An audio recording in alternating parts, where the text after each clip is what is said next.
Welcome to Mom Boss Central. I'm your host, Alexia Hoffman. This podcast is where entrepreneurial moms like you and me come together for real and raw conversations filled with practical tips, genuine stories, and a whole lot of girl power. But it's not just about listening, it's about building a community. If you haven't already, make sure to join at mombosscentral.com. So whether you're sipping on a cup of coffee, pouring yourself a glass of wine, or tuning in on the go, get ready to join the conversation and become part of our supportive Mom Boss Central community. All right, I'm here with Joyce. Joyce, we're so happy to have you on the podcast. Thank you for being here. Can you introduce yourself, a little bit of context about yourself as both a mom and a business owner? Well, I am a mom of 3 grown girls at this time and a business owner, and it's been quite a journey.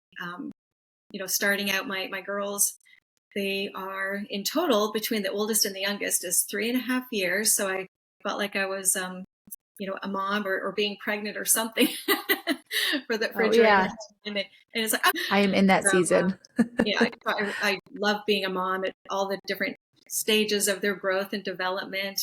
And then when they were old enough, my husband started a distributorship.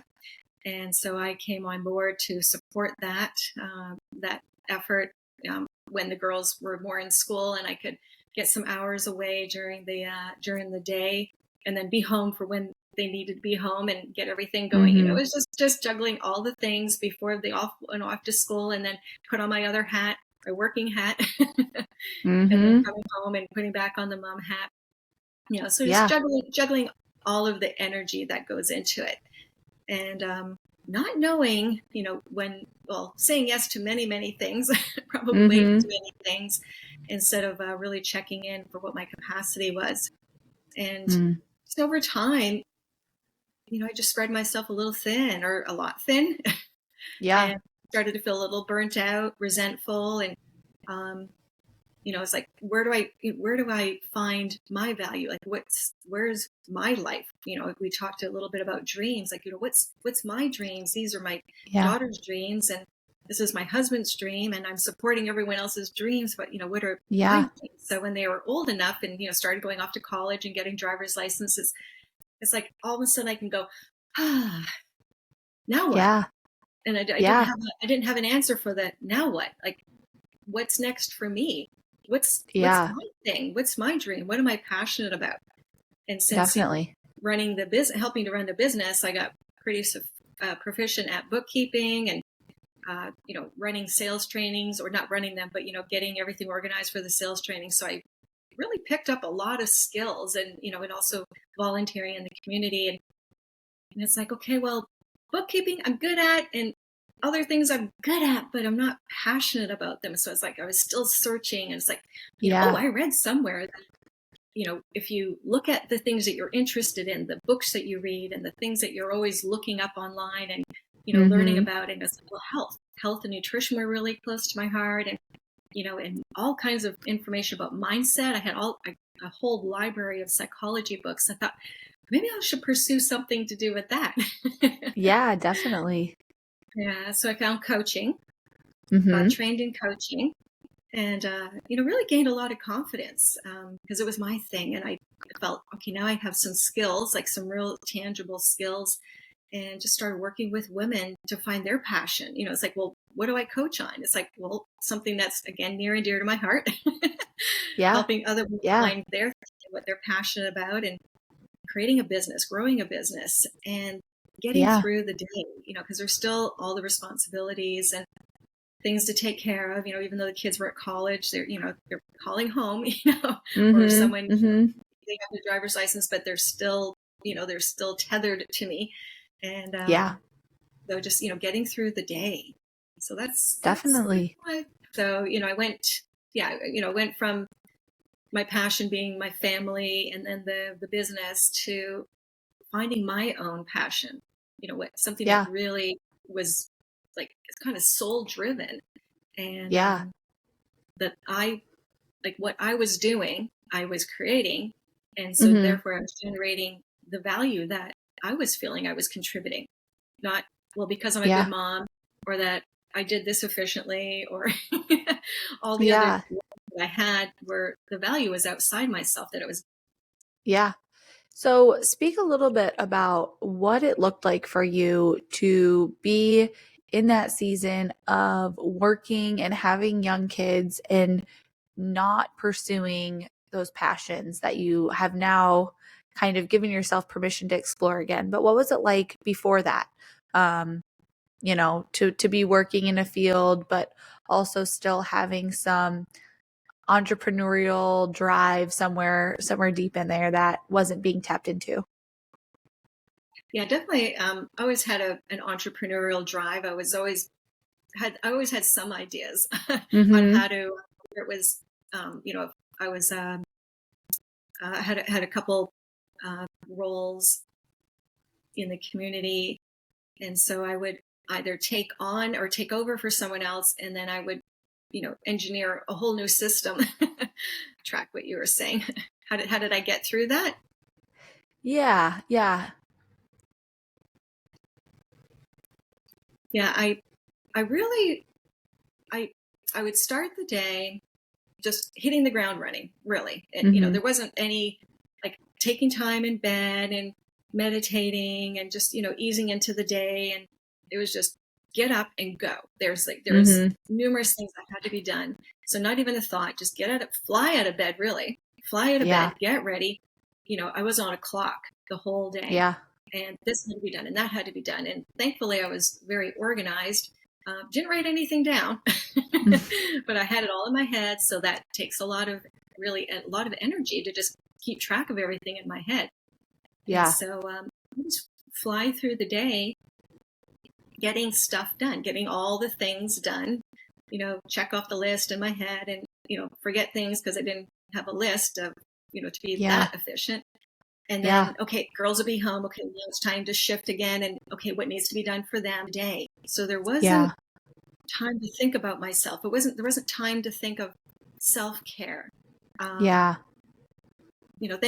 I was raised to eat very healthy. Like, we didn't eat out, we always had home cooked meals. And so it wasn't something that I thought, the biggest thing I did was that was processed food was those pizza bites. I don't know if they still have them, but I went I went and got pizza bites, and I was like, that was the extent of my processed food to the family. So I was busy, always making sure there was healthy food in the fridge for lunches and things. But again, I was pretty much checked out. I wasn't present. Like the girls come home and it's like, okay, the books say, be present, like be available if the kids want to talk to you and share your day. And I would be there waiting and nobody would come talk to me. They just wanted to go and chill out in their rooms. And I'm like, hey, I'm here. But it was what I noticed was the thing that would have made the most difference in hindsight was to really be present, so that when I did say, hey, how was your day? They really felt that I was there to listen, not just, as a function. Yeah. So that was that's so good. What life was like. It was just get it done, check off the list, do what needed to be, all the things, all the responsibilities. And a certain expectation too that I put on myself that I had to get everything done. Nothing could slide. And I just keep saying yes to this or that, and outside of the home, and then I remember that people would say, oh, women always like, the house has to always look perfect, and I thought, well, no, it doesn't. Yep, so exactly. I had my own version of perfection. There was a certain perfection there, but definitely. there was so things like that. And okay, I can have a few things out of place. It doesn't have to look spectacular, but it was still my version of perfection that I was trying to maintain, instead of like, okay, this needs to let go so that I could be present more with my family and my girls, and they felt it, because it's all energetic. It's like you can say all the things out too. Yeah. What advice do you have for someone who maybe is in a similar season right now of feeling like they're just, rushing around all day? They don't have time for self-care, is what they're telling themselves. They're kind of striving for that perfection, but not necessarily feeling passionate about what they're doing? What advice do you wish someone would have told you in that season, or do you have to give to someone who's in a similar season? Yeah, the advice I would give, I was on this new moms program. It was, all of these not new moms, new parents, like of firstborn children. And they asked me to come in and speak to them. It's like, how do we help our relationship? And, I'll keep talking because you said it. Oh, there you go. How do I take care of myself? They were just beside themselves. Like, how do I just, take a bath? And so what I would say is yeah, if it's available, have help come in, even if it's a teenager, to come play with the kids while you just get your meal made, or just to do a couple things for yourself, just to give you that little bit of I can breathe for a moment, space.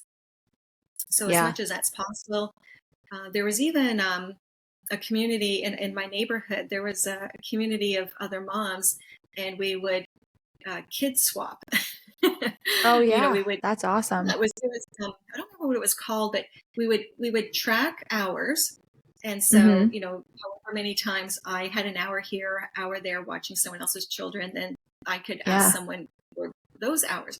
Oh my gosh. And they were such a blessing early on to have a neighbor or family members, whatever you can create yourself.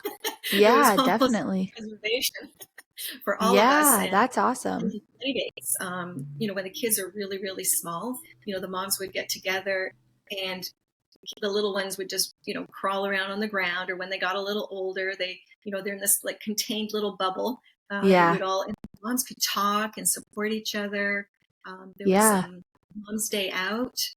So, I really, really searched for different means of finding community. Yeah. So I wasn't alone. I wasn't like in my home alone, trying to get it all done, trying to figure it all out. So, so I had these resources that I had found that were really valuable. And if those aren't available, then again, it's like prioritize. Yeah. My energy is so important. And if I'm exhausted and stressed out, the kids will feel it. Again, that energy, it's like, as much as we just push through, the kids really sense when we're not at our best. And they may become more irritable. They may get more fussy. And as they get older, they may act out more. So we really, really need to be present. I needed to be present with my energy. And, and that way, then the kiddos would have been, they were luckily that they would play, and the other eyes on the kids. No, definitely. I know my kids, I have 3 under 2, and they're just to that age of like chaos. How do we track them all? So yes, I totally can relate to that. But do you feel that as someone who's now an entrepreneur, you have any reservations or wishes of pursuing that sooner? Do you wish you would have done anything differently, or are you happy with, giving yourself that space and time to figure out what those passions were and waiting till the kids were older with driver's license and college and all that? I definitely wanted to start earlier. When I had my first daughter, I was actually in school still. I was I'd gone back to university, and I saw a picture on your on your Facebook page, being at the computer or trying to read a book with a little baby or toddler on my lap. And I'm trying to read the book and make notes, and their hands are flopping on the page. That was the day I just like, okay, enough. This isn't the right time to do this.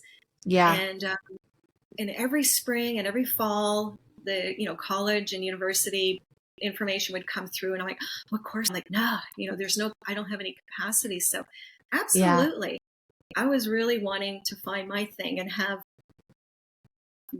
my like something for myself. Definitely. Besides the children, and I do wish, some regrets and not things happen when they're supposed to, I guess. But I do wish that I had started much, much earlier, especially when the kids were in high school and they were doing their sports and I had all day. And then I really had the evenings as well, because it was a time that I could have gone off. We still had our business then. So that was, again, my focus. And, but, I had so many interests. I had gotten into gardening and I had this really large vegetable garden. I called it my peaceful oasis because I love going out there. And, again, that entrepreneurial spirit, it's like, maybe I could be, I can get into horticultural therapy. Again, coaching and our mindset and our peace of mind was still, high on my agenda. So I thought horticultural therapy. And so I looked into that and how people could come and just tool in the garden and whatnot. And maybe I'll do a greenhouse and I'll, really expand things and I'll be a local supplier to restaurants, There was no shortage of ideas and inspirations that I had. And then it's like, oh, okay, well, that wasn't going to work out. And because, an investment and everything at the time. And so, the coaching was much more feasible, that something I could start and sustain on my own. It was very flexible. We did move around a little bit. So flexibility ended up pursuing. Yeah. So what would you say for a mom who has that entrepreneurial spirit, but doesn't feel like the timing is right? How could they tap into their current passions without necessarily starting a business? Or, a lot of the time it does require an investment, whether it be financially or of time. And I know you spoke to that. So how did you kind of find your way into gardening? Or how could somebody who is in that season find a passion that might not require as much upfront investment as a business would? Yeah, there might already be like a hobby that someone has. Like many people like to make things, whether that's baking or a craft or art. It's have that as your time for yourself. And it's so important to be a role model to our kids, to say, hey, I'm a mom, I'm looking after you, and all these other roles that we have and hats we wear. And I'm also an individual person with my own interests and my own dreams. And I make time, or not even make time. It's like, there's time for me in all of this. Yeah. It's so important for our kids to see that. It's like, as a role model, as well as like, it's okay to give yourself time, or give time to yourself for the things that you enjoy. So there's so much being taught in that moment. It's like, here's something you're interested in. I'm going to give myself this time, and that's okay. Yeah. And so then I'm happier.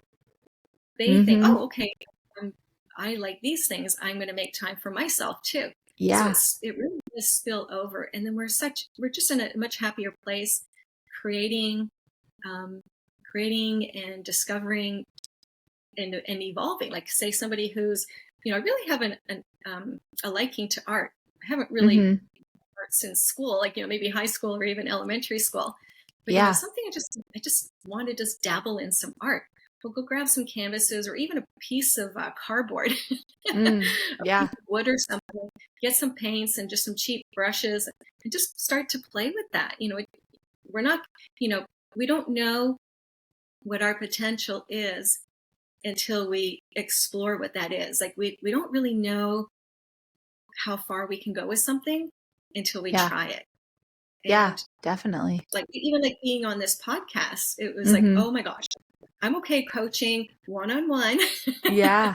To be a speaker or to put on an event, so I started really small. I did my coaching training, and I got one client, and it's like, oh, my gosh, like that comfort zone. It's like, I did it. Yeah, okay, definitely. I'll do this again. So I'd have to build myself back up, because it wasn't something I was doing professionally. I was doing it with friends. Like, friends would talk to me, and there was, we would be in groups. I would be in groups of other women, and we would be sharing and helping each other. And it was like kind of not the spokesperson, but people like, well, what are you doing? What do you think? And so I became almost a leader, of those discussions. And so it was already comfortable. Like these people were not scary. They weren't going to eat me alive. Yeah, definitely. So I was enjoying it. I had fun, but then when the stakes, the sort of the expectation went up for myself, it's like, oh, now I have to really, coach people. But I'd already been doing it for like the last 15 years as, I said, like a little mompreneur, and going to these little moms groups and starting these, already being like an entrepreneur back then, and supporting one another. So just start somewhere. Sometimes it's like, get out of your comfort zone, just try something. That's, we're always telling our kids, and then we are like, oh, no, I can't. Yeah, seriously. Well, and something so interesting or, impactful about what you said was, you said, I had to make time, and then you caught yourself. You said, no, there is time. And I think that's so important for moms to hear, whether they are in an entrepreneurial venture already or not. I feel like time is the one thing that we never feel that we have enough of in some capacity. And I think it's so important to realize, like you said, there is time for us in that. And there's time for us to pursue our passions in some capacity, whether that be painting on a piece of cardboard with your kids, or like you said, pursuing a mom group and using that to fulfill your entrepreneurial spirit at this point in time, and to tap into, okay, what am I getting joy from? What about this is filling my cup? And then eventually I'll have a time to scale that or to replicate that in a business fashion. But for now, if it's, that community aspect, and that's what sets your soul on fire, you can find that with the people that feel safe, like you said, without it being, something you have to start a full-blown business. Just reach out to the people in your community and build that and tap into that and start there. And then who knows what will come of it. So what ultimately led you to coaching? I mean, what was the turning point? Because you said, I wish I would have done it sooner, but you had to, you got started. So what helped you get over that hump and finally take the leap to start the coaching training and pursue your first client? Yeah, it was, while I was being a mom and the girls were home and we had the business and I was being that business owner, I had a purpose. I had a reason for getting up each day. Yeah. And that was really a driving force. I didn't realize it. And then when we didn't have the business anymore and the girls were gone or didn't need me, it's like, what am I getting up for each day? Like, I was so driven and passionate about everything I was doing. I put everything, like whatever it was I was doing, I put a lot of energy and attention and passion into it. And now when I didn't have a direction to focus that energy, it was like, well, now what? Like, what meaning does my life have? Yeah. Unless I find something, like, what's the next thing to grow into? And it's like, that's my pursuit. It was like, I wasn't okay to just sit around and whatever, go meet people for coffee or just, go work out. I was already doing that. I became, later on, I became a yoga instructor, but I had years before that time, the girls were, self-sufficient and everything. I discovered yoga. It was my sanity. Yeah. I'd gone to the gym and it's like, oh, what is this yoga? I hadn't even heard of it. And it was in the evening, one evening, and went to yoga. And afterwards, I floated out of that room. And it was like, oh my gosh, I'm addicted. Like, yeah, that's awesome. That's so cool. Finally, I'm grounded and I'm calmer, and my mind is my thoughts are calmer. So, so it's just finding that thing, and definitely just having a purpose in life. It's just, what is my purpose? Yeah. And when I work with clients, it's like, okay, well, I have this passion, I have that passion. Well, I could do this, I could do that. And it's like, the question is, well, why? Yeah. Yeah. Why seriously. Why is that a passion of yours? Like, what purpose would that serve? Yeah. And so I dabbled in this, I dabbled in that, and eventually I found coaching. It's like, well, yeah, like I'm already doing that thing. I'm already passionate about why does my brain think the way it thinks? Definitely, why do we behave the way we behave, and why do we make these choices? And just really, really had dove into the study of all those things. You know, how our emotions, and this is a big one too, is how our emotions are like a driver. And if our emotions, we're not tapped into and aware of our emotional state, or even just our state of being, then we're just reacting. We're reacting instead of responding. And so again, being a coach, it's like, okay, well, if our life isn't fulfilling, then what's getting in the way? And that was like just sort of a place that I kept going. It's like, why am I so unhappy? You know, the joy had been taken out of everything because it became something I had to do. Powerful. I had to run the kids here and there, and I had to do this and I had to do that, and nobody was thankful. Just finding I really, really needed that thing for myself. That was so important. That it's like I was the one finally making myself happy. Yeah. How did you juggle? I mean, work-life balance, work-life integration. I mean, how did you balance the business, the kids, finding time for your own hobbies? What advice do you have for someone who is trying to figure out how to manage their time to do all of those things? I started, I think my oldest was 10 before my husband at the time, before we really started going out, you know, because it's like, okay, so she was like 10 and the other one was 9 and then 7. And, you know, because we didn't, where we lived, there was no family, there was friends. And so it's like, okay, we need to start having date night. And so we were just, you know, it was business and school and activities. And even though I kept their activities to as few as possible and even double up where I could. Oh, you both want to do gymnastics? Great. It was still like, you know, the focus still needed to be on my relationship and my marriage and my health. And so, so it was like, okay, what are we going to do? Monday nights. And it was like, wow, I can remember that. Monday night, date night. So, you know, get the local teenager to come in, get them all squared away for the night. And all you have to do is just, you know, make sure that they get put to bed. And so I could have peace of mind. And then off we would go. We would just, you know, do a variety of things. And it really helped our relationship. And I'm not sure how we managed. You know, it's like they're blanking on this one. It's like we actually took a 3-day cruise. Oh, wow. It was a marriage cruise. And so cool. It was for us to get away together, and also just to be adults. Yeah. And so when the kids were in school, I would go why. I already discovered yoga. So that was my way of, you know, taking care of myself. And so just in getting a little bit of community, we were involved with a church. So there was, you know, Sunday mornings, you know, we can have adult time. Because I keep off doing those programs. So those were just ways that I could get through and maintain my energy. There was little points in time where I could like get those escapes. You know, a bunch of adult neighbors would get together and we would play cards once a month. There was a group of women and we would get together again once a month and play euchre or bunko. So fun. And the women would play bunko, and boy, it was just so much fun. It was any excuse to get out of the house and get together.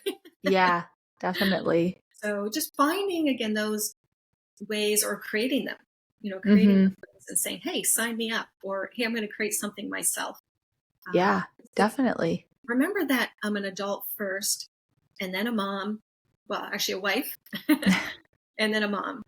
Yeah. So remembering that order, years that went by where it was kids first, then the husband, well, the dog in there somewhere.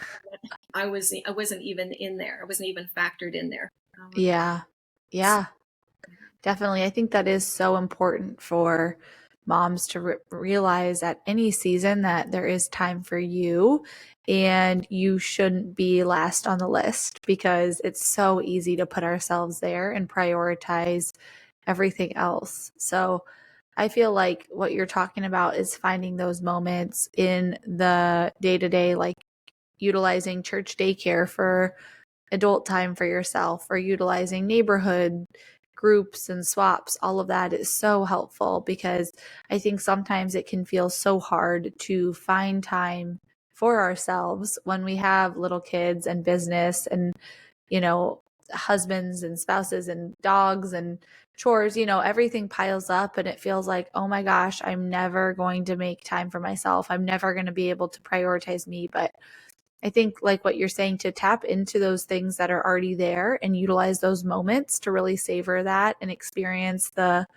adulthood that we need. And then also incorporating our kids into our passions, like you were talking about. That is another way I think people could really maybe reignite some passion without necessarily having a lot of separate time, if that feels unattainable. So I think those are both such good points for moms to think about and to ponder, like, am I really putting myself high enough on the priority list? Because my kids are watching, and if I'm not, it's okay, start now. How can I show them that it's important to prioritize my self-care also?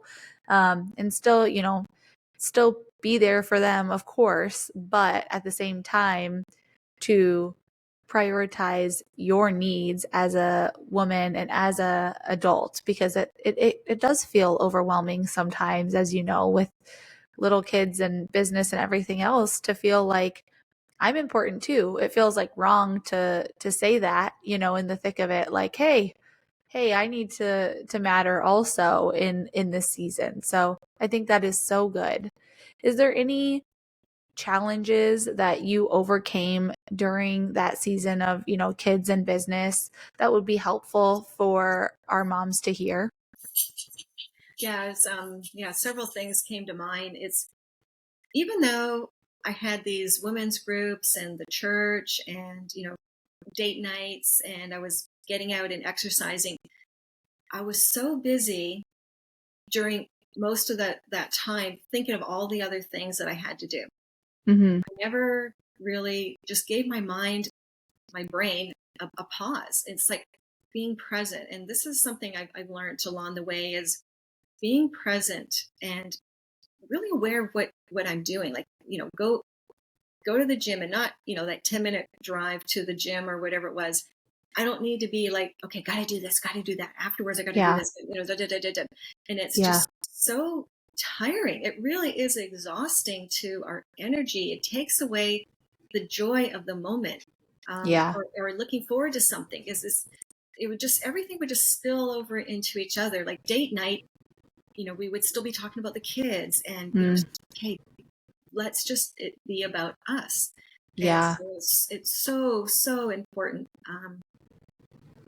to be present with whatever we're doing. Even just like brushing your teeth, start there. If this is like your mind is just swirling, like mine needs to just be going, and all the chatter about what didn't get done or what could do done, and then like, well, they don't think me, I'm going to clean the house, and they don't care anyways, they just come in and trash it. This talking in my head that I wasn't aware of, I wasn't really conscious of, I didn't realize how much it was sabotaging my joy. Yeah. It's like, be in the moment, be thankful for the moment. That's a big one too. It's just like, thank you for this, and just take a breath. It's like, what is this breath thing? Like, and I'm breathing all the time. It's like really taking a breath or two or three helps to reset the nervous system, because my nervous system was from this to this to this to this, and double bound me.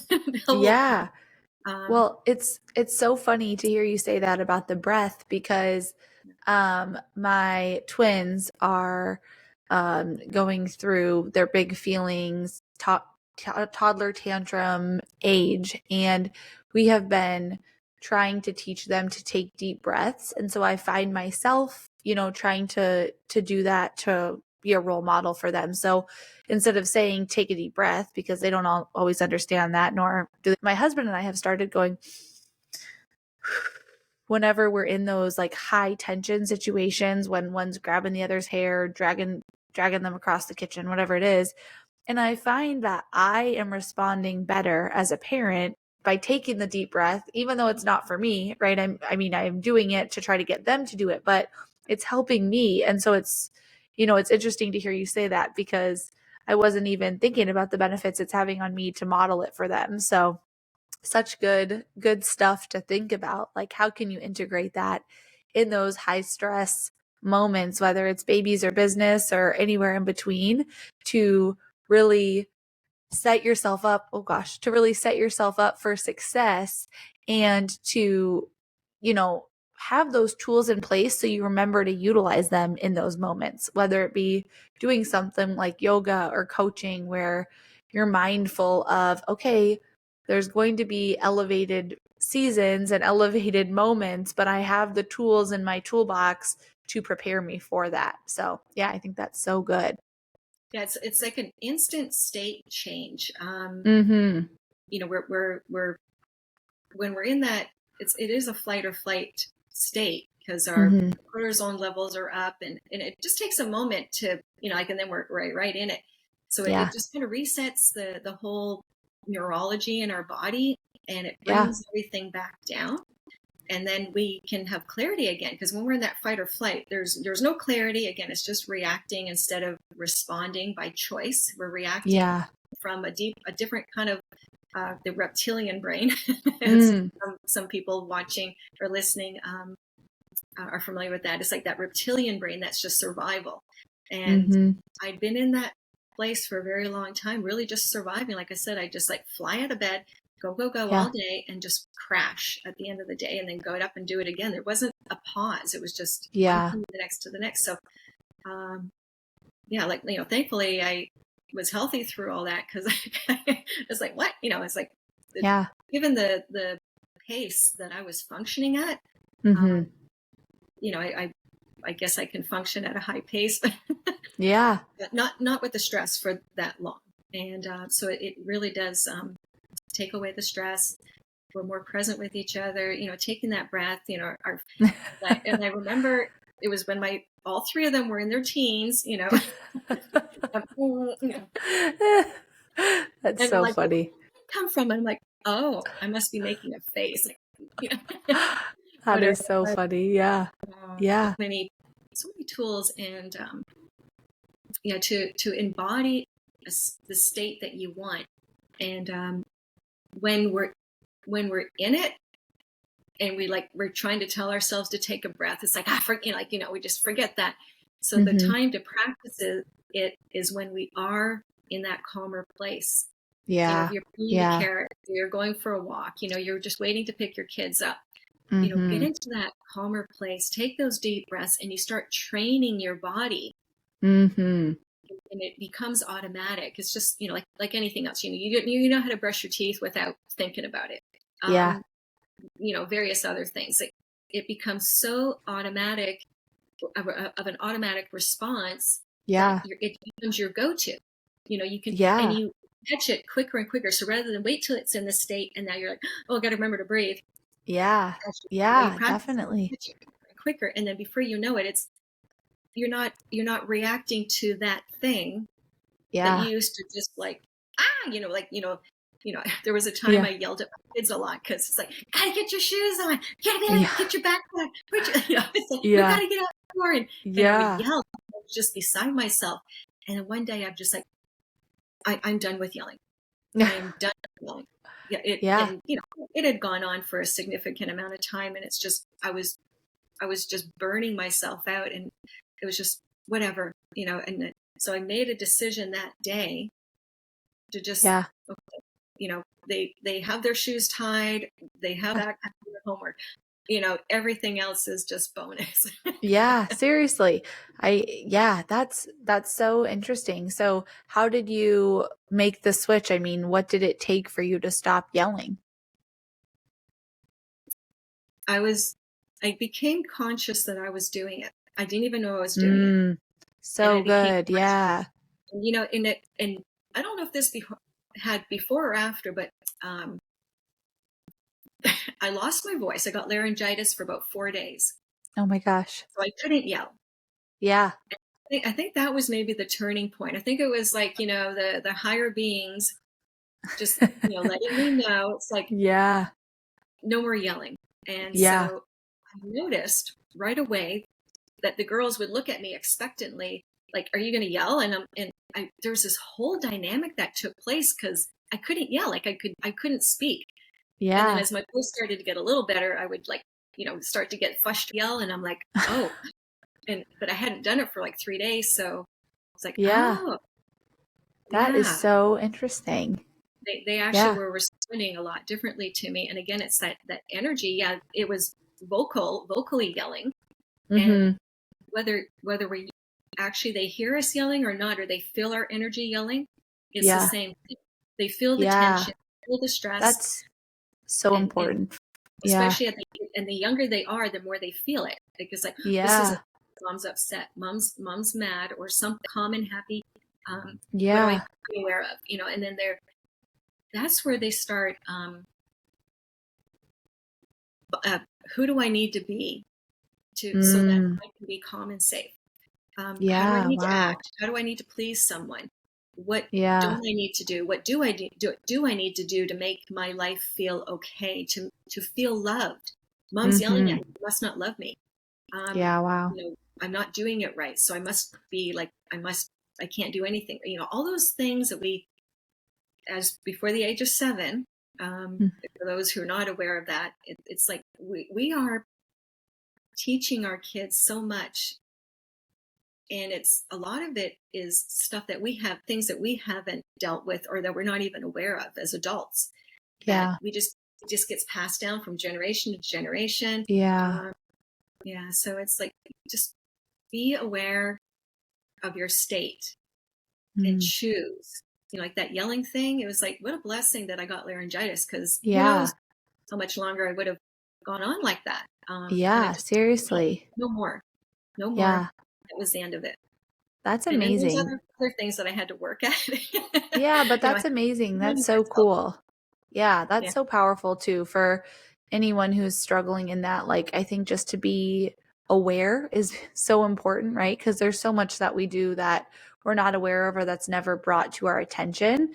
And especially with our kids, I mean, how often are you yelling at your kids around someone else? I mean, if it's often, they're probably not going to say anything. You know, no one's going to say, oh, you really should stop yelling at your kids. If my friends are over and they say that to me, it's probably not going to be as well received as they would hope. So I think that's important for somebody who's listening. If, you know, you feel like you're struggling as a parent, right, and you don't know where to start, just start looking at your day-to-day and being intentional about what was passed down to you and what you want to be different for your kids. Because I think we all say that on some level before we have kids, or like when, you know, being pregnant, it's like, oh my gosh, I've learned what I don't want to do. At least for me, I felt like that. I'm like, okay, I know the things I don't want to do and I want to be intentional about that. But it's so easy to forget that as your kids get older and the years go on. It's like, of course you pick those up because that's what's ingrained in you from such a young age.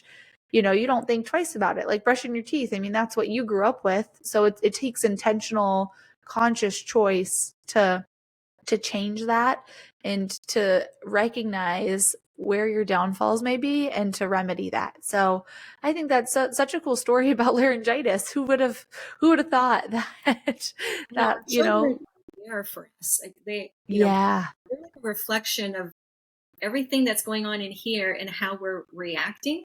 They really are our mirror. Same with our partners, our spouses. They are our mirror. And if we pointing the finger, it's like, you know, it's like point the finger and then now point it. Point it really where it belongs. You point one finger and what is it, like 4 or 3 point back at you. So so interesting for sure. You know, the point.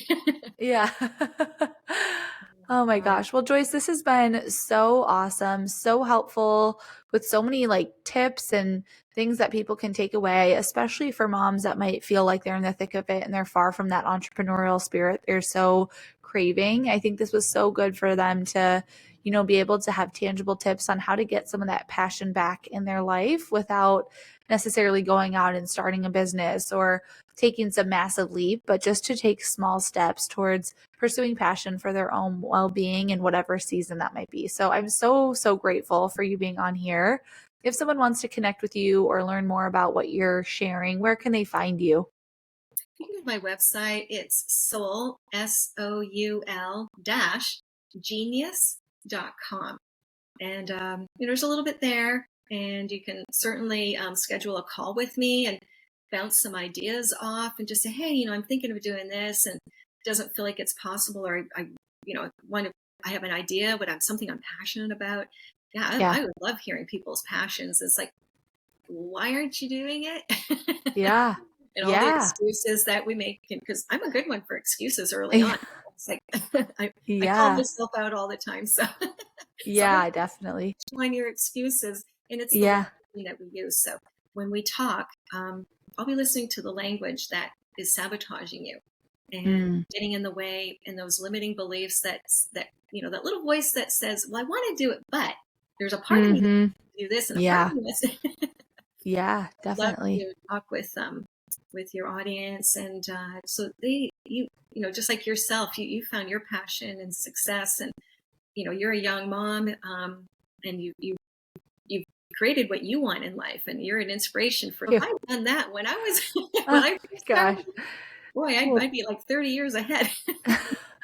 Well, thank you so much. That is so sweet. I'm so grateful to have you part of the Mom Boss Central community and for all the insight and wisdom you've shared with moms and business owners of all ages and stages. I know that. Thanks for joining us on this episode of Mom Boss Central. I hope you found inspiration, encouragement, and maybe even a few new strategies to rock your mom boss journey. Remember, you're not alone. We're all in this together. And don't forget to share the love with your fellow mom bosses. Make sure to join the community at mombosscentral.com. It's completely free and a space to connect with like-minded women. All you have to do is sign up and start connecting. Until next time, keep pursuing your passions and living authentically. We're so happy to have you as part of the Mom Boss Central community.